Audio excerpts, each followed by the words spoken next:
One of the most common questions we are asked is, I am about to bring home my first Husky puppy. What do I need to know?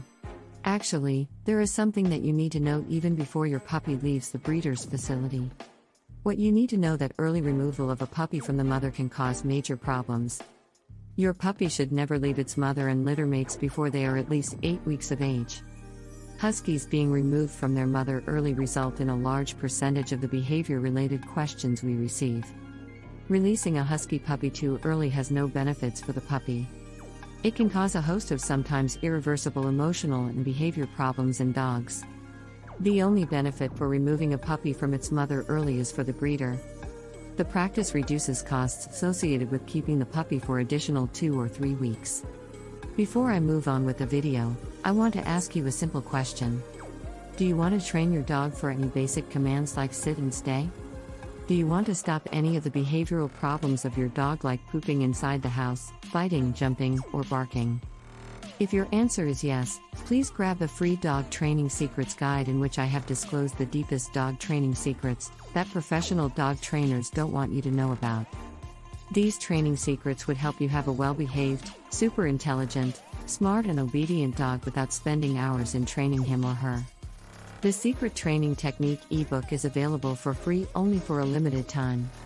So go and grab it before it's too late.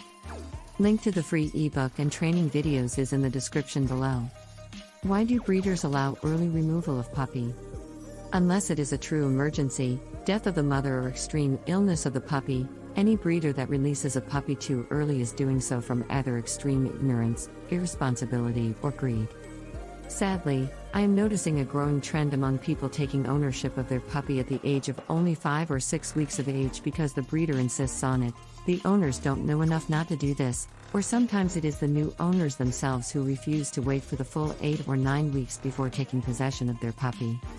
Uninformed and unscrupulous breeders adhere to the practice of early removal of the puppy from its mother, so they won't have to put effort into dealing with the now more mobile puppies, and so they can save on food costs related to these growing puppies. They do this without ever giving a second thought about what is in the best interest of the puppy and how their decision will go on to impact you, the owner of this puppy. Impatient or uninformed owners do this due to not taking the time to become knowledgeable about this issue. This is true for all dogs, not just snow dogs. Common dog behaviors and problems attributed to early removal. 1. These puppies seem to have an inability to self-soothe. They are anxious and never seem to be content. They whine, cry, and bark a lot. Many times they seem inconsolable even when given human attention. These puppies are the dogs that will continue to cry through the night long after the normal adaptation period has passed. These dogs are quite likely to develop severe separation anxiety or minimally, they will hate being left alone. It is because they are unable to self-soothe and because they become easily frustrated that they often resort to the physical destruction of their environment as an outlet for their anxiety and frustration. These dogs are also at an increased risk of becoming self-mutilators. 2. Housebreaking these puppies is challenging. As their bladders and bowels are still immature, trying to insist on regulating them is often frustrating and unsuccessful for both humans and dog. Once they get in the habit of eliminating in the house, it becomes much harder to get through the message of only pee and poop outside. Owners place newspapers and pee pads down to help contain the mess but are only helping to teach and reinforce the message that elimination indoors is permissible. Remember, dogs cannot generalize. Rules for them fall into one of 2 categories, always or never. If they are allowed to pee and poop, sometimes they interpret that to mean always. Bringing your puppy home after they are 8 weeks old makes effective housebreaking not only easier, it makes it possible. 3. These puppies will often exhibit a myriad of psychological issues. They lack the confidence to handle new situations, people, and often are not able to have proper social interactions with other dogs because of crippling fears and phobias. Even when you take these dogs to obedience classes and give them socialization opportunities, these are the dogs that will become fear aggressive and be at an increased chance of becoming a fear biter. Often through constant management, these issues can be lessened but rarely are the issues eliminated. 4. These dogs often default to fear biting. They do not necessarily see this behavior as being an offensive attack. In their minds, they are defensively attacking other dogs. Their fear is so great that they preemptively launch an attack of one bite and then they retreat, hoping to drive off the other dog. They melt down and are easily overwhelmed by anything new in their environment. These dogs are uncomfortable and want to be left alone. Because these dogs have gaps in their understanding of being able to read and model appropriate dog body language, they often are the cause of dog fights. They lack the knowledge behind giving and receiving the normal calming signals used by other more scholarly dogs.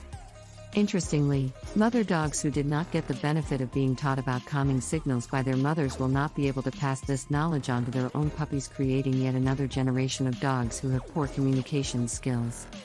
Not knowing what to expect from other dogs causes these dogs to be constantly on guard and tense. Then other dogs react to the tense or fearful energy and body language displayed by these dogs. The owners of these unfortunate socially inept dogs are often at their wits' end trying to teach their dogs how to become well socialized and how to be less stressed or terrified in social settings. Very often, no amount of socialization training helps to make these dogs fully at ease in dog-on-dog encounters. Do you want to have a well-behaved, obedient and calm pet dog without spending hours in training him? Check out the first link in the description and download the Secret Training Technique Guide absolutely free. It is available for free only for a limited period of time. Thanks for watching the video. Comment below if you liked the video. Please subscribe to the channel Little Paws Training if you are serious about training and grooming your dog. Also, join our Facebook group where you get all the solutions to your daily doggy problems.